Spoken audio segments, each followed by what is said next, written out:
Bismillahirrahmanirrahim. Dear student, Assalamu alaikum. Student, we are studying the chapter number 4, cells and tissues.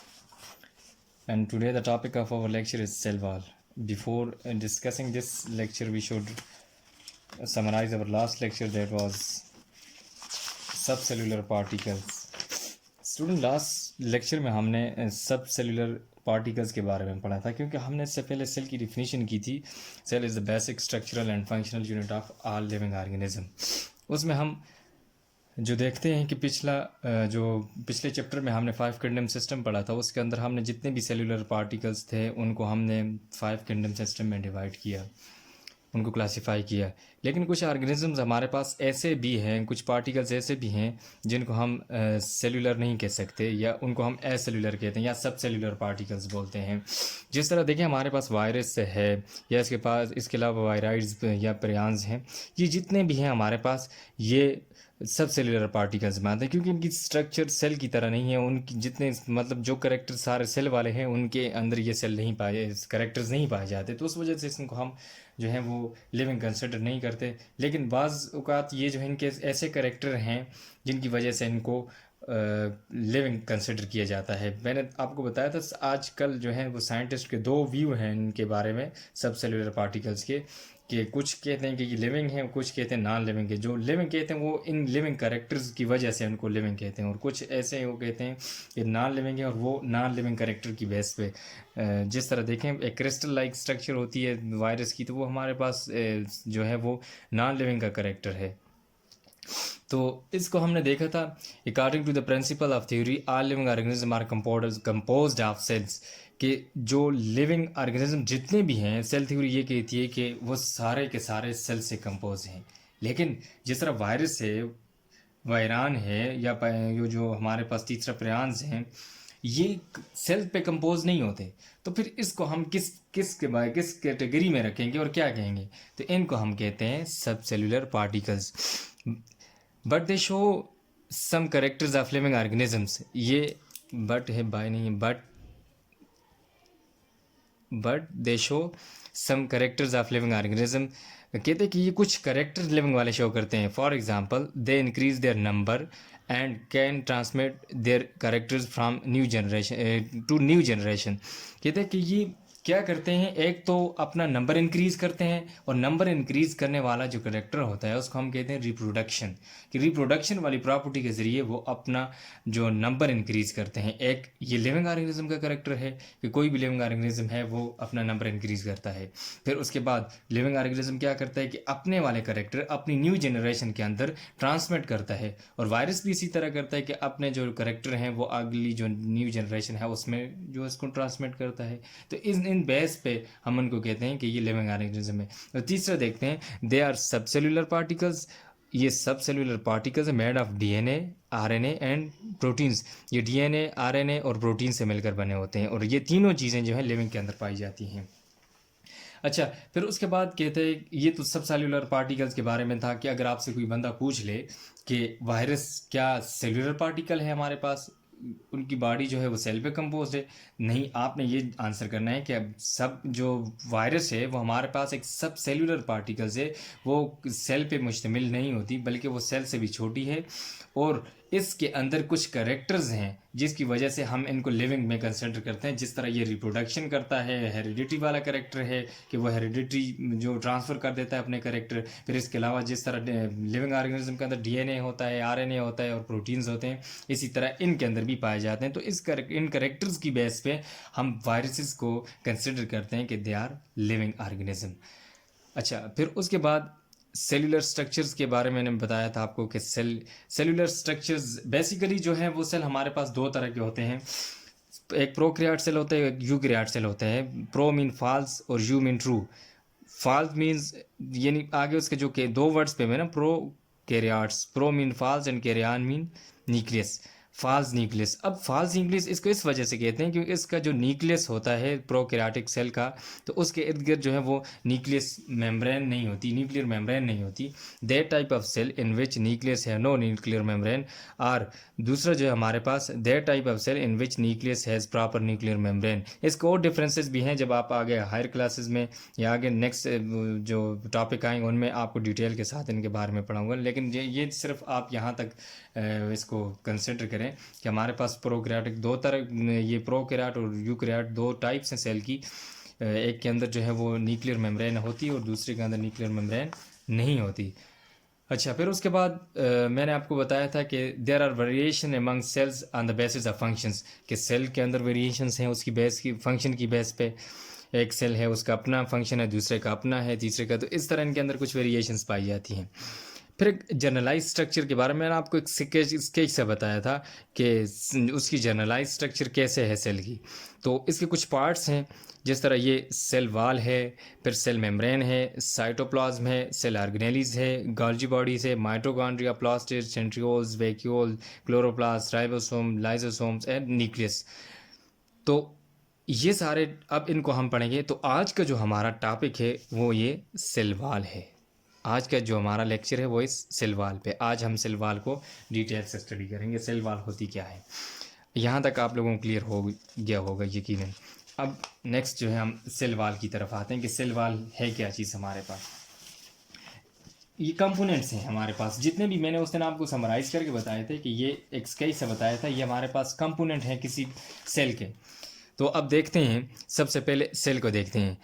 Cell की definition क्या है? It is the outer most boundary of plants, bacteria, fungi and some protist cell.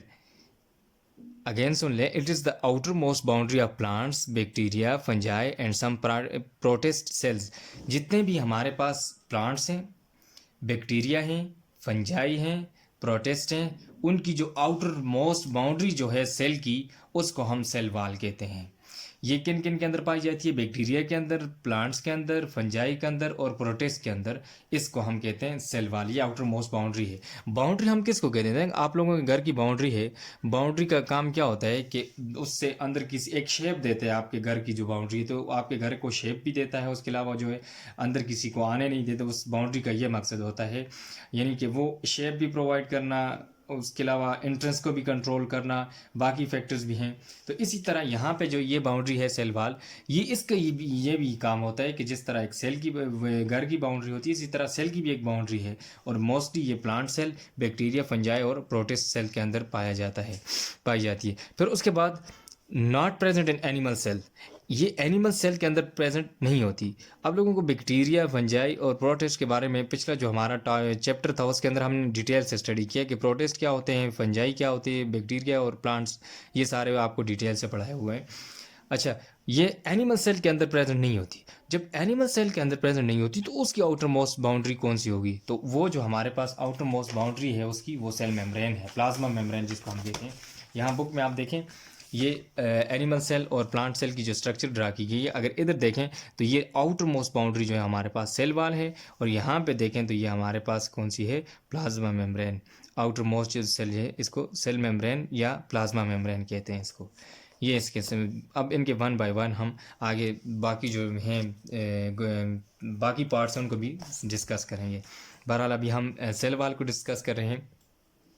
Animal cell के अंदर नहीं होती, outside plasma membrane. और अगर plant cell के बारे में देखा जाए, उसको देखें तो हम, ये प्लाज्मा मेम्ब्रेन के बाहर होती है। पहली वाल ये होती है सेल वाल, फिर इसके अंदर जो है वो जो एनिमल सेल के अंदर प्लाज्मा मेम्ब्रेन होती है, वो इसके अंदर प्लांट सेल के अंदर पाई जाती है। यानी कि इससे नीचे पहले सेल वाल आती है, फिर इसके नीचे हमारे पास प्लाज्मा मेम्ब्रेन आती है। अच्छा, उसके बाद देखते हैं फंक्शन। इसके फंक्शंस क्या हैं? फंक्शंस जितने भी हैं वो हम देखते हैं। प्रोवाइड शेप, ये शेप प्रोवाइड करती है। अब देखें फॉर एग्जांपल, ये है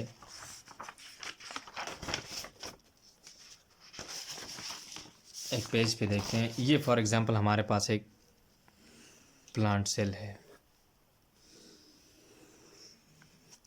ये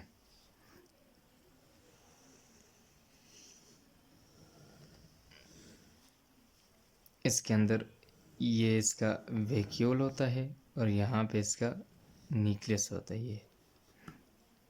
अब ये जो है ये हमारे पास सेल वाल है, outer most boundary of the plant cell, और ये आ गई प्लाज्मा मेम्ब्रेन।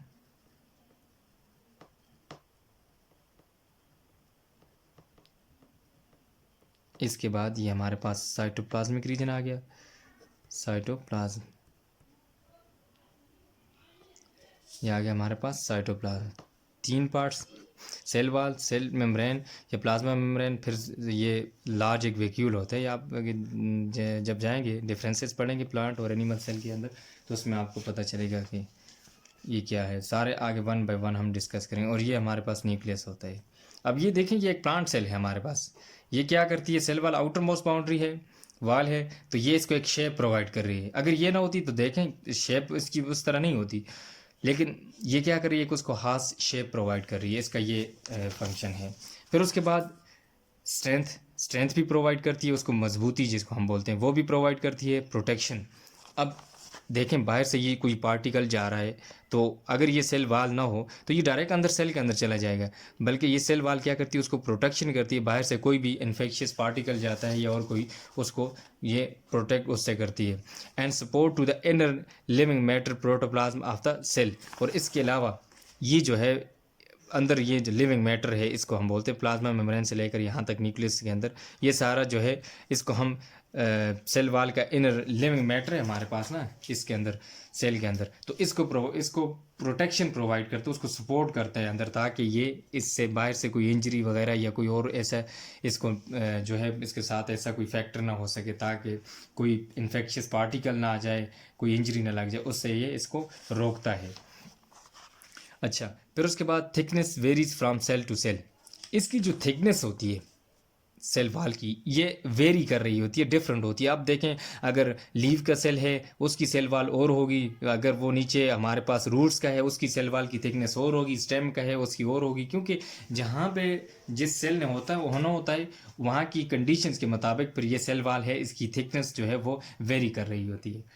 अच्छा, फिर उसके बाद है cell wall consist of 3 parts, 3 layers. ये जो सेल वाल होती है हमारे पास 3 लेयर्स पे जो है वो कंसिस्ट होती है।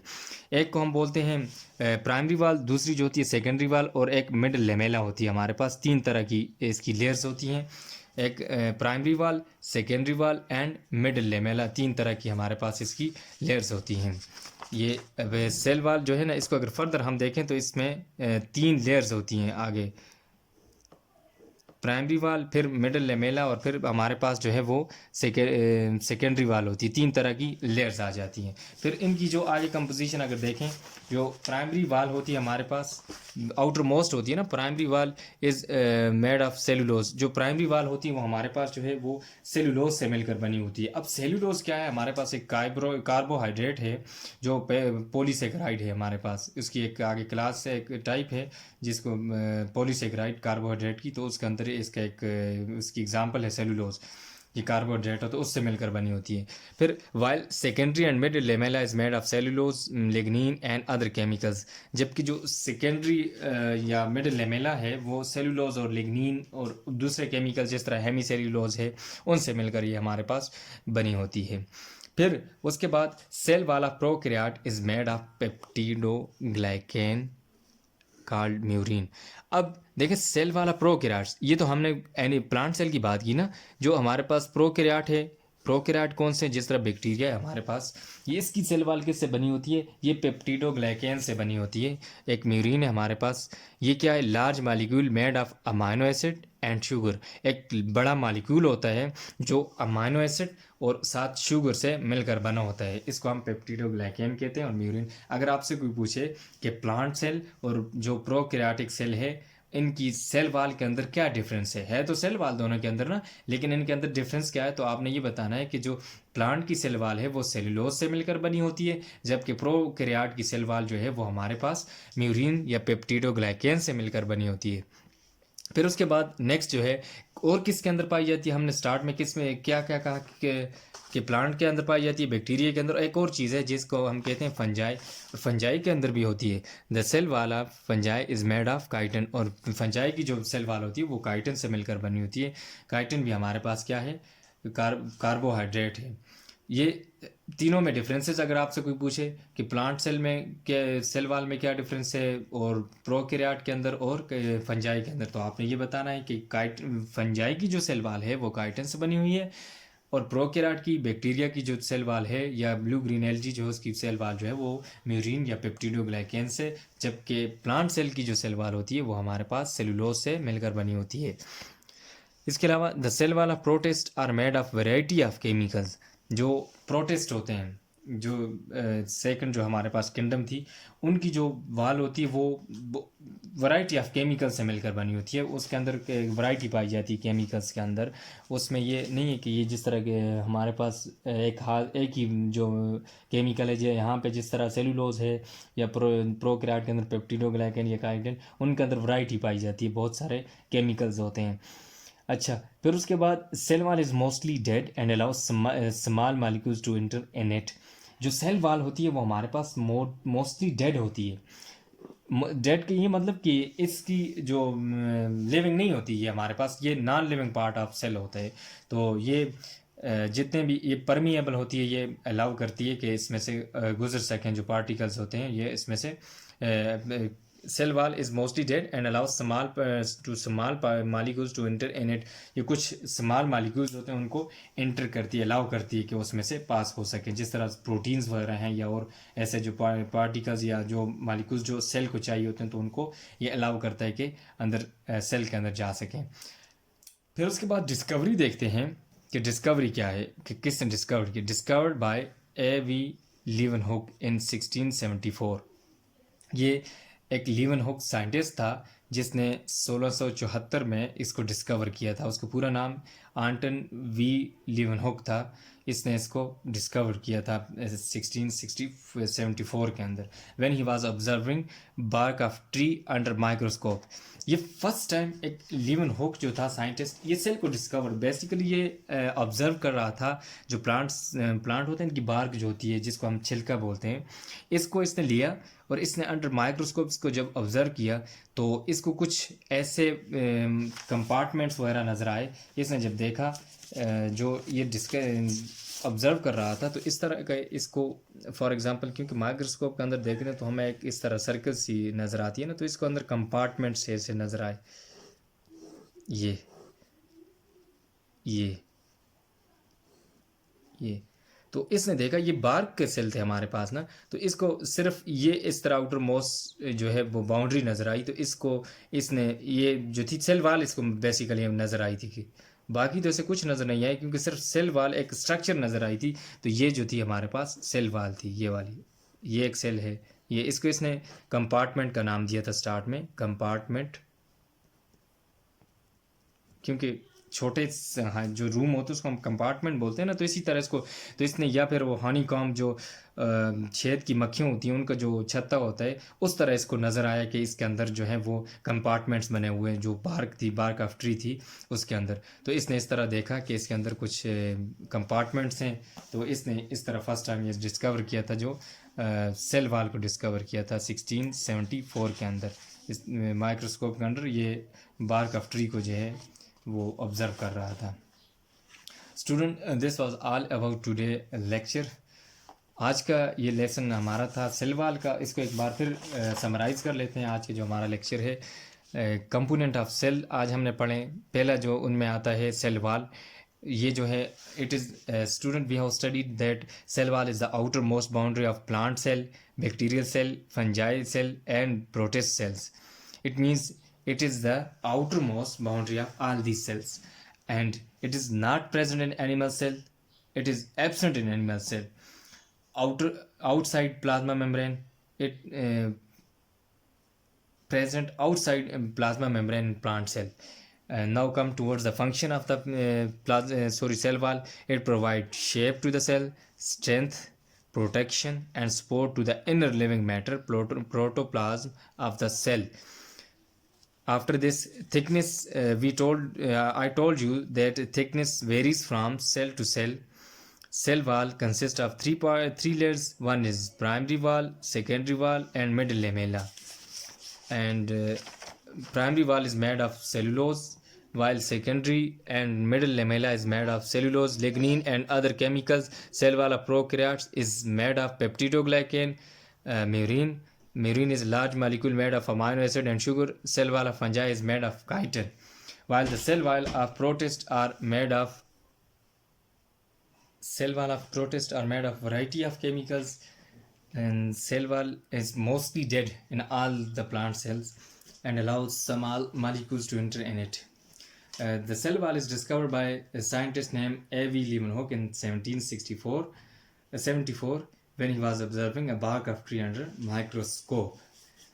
Student, this was all about today lectures, and your home assignment is this, that you should write a detailed note on a cell wall.